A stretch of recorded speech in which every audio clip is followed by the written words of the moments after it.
Hi everyone, welcome to the screencast for October 27th. Hope all of you are doing well.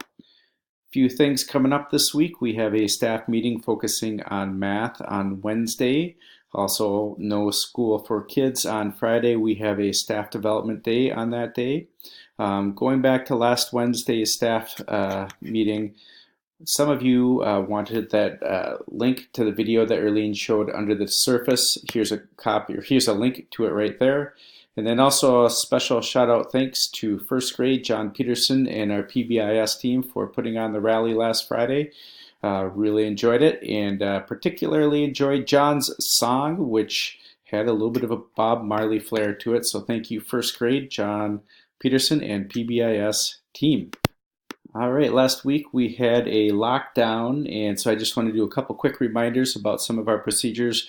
If we have a lockdown, and I should say if you go on a field trip, just a reminder to lock your doors on the way out.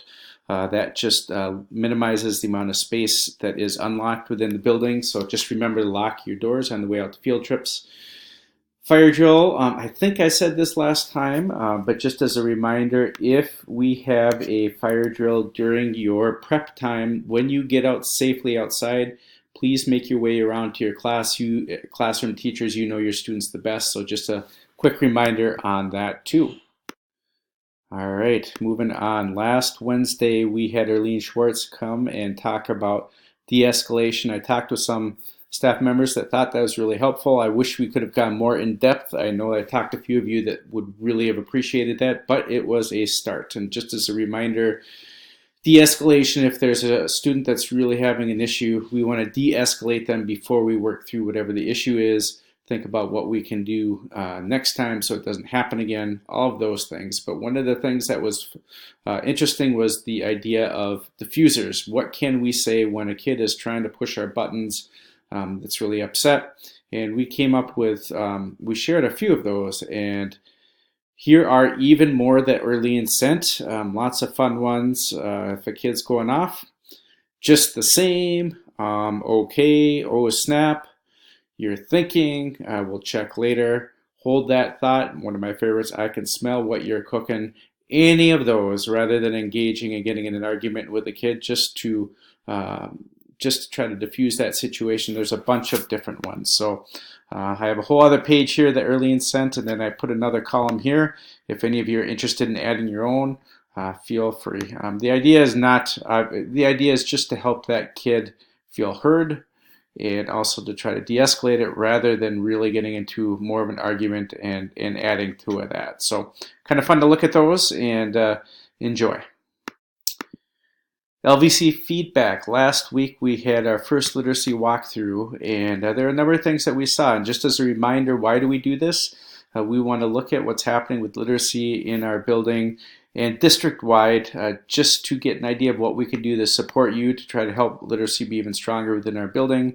It is a, I kind of look at it as pulling out the dipstick and taking a quick look. It is not an in-depth way of seeing everything that's happening with literacy when we only go in for a few minutes. There's a lot more happening in every room than we can see in the short time we're there, but it gives us some ideas. And here's some things that we saw. Strengths, we saw a high level of engagement with our students, purposeful literacy activities, growth in our classroom library organization. That was something we focused on last year.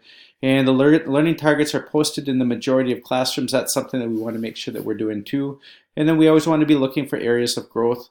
Also, while our classroom library organization is improving, we need to work on our balance of fiction and nonfiction in classroom libraries. I know as a teacher it's a lot easier to have fiction books than nonfiction, or to find those ones. So that's one area that we know that we can keep working on.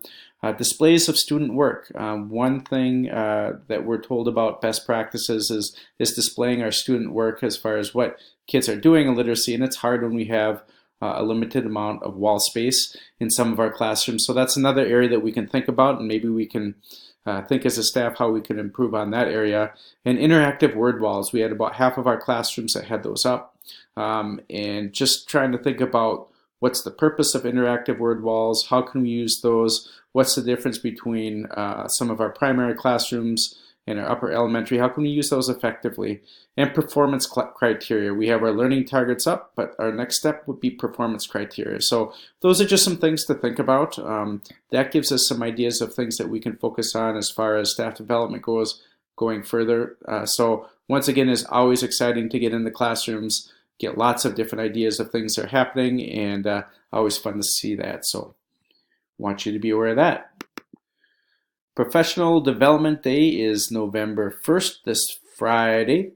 I have a link here to click on to sign up in Frontline for staff development on that day, so you get those hours included. So if you click on there, I will bring you to another page where you can click on your grade level and go from there.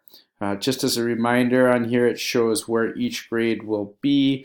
Second grade will be at Westwood. And also paras. Friday is a work day, so please report to school. Hopefully your supervising staff will have some things for you to do.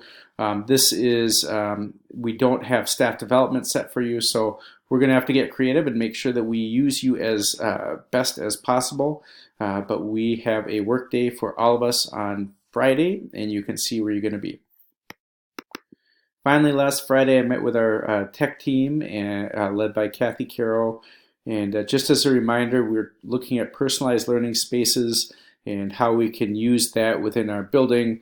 I talked a little bit about last time about how we have that coming to our school, as well as a few other ones.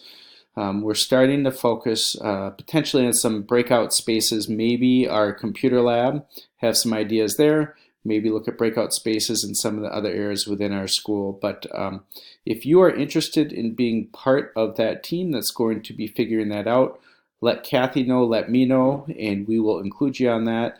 We have a tight timeline, as I said before.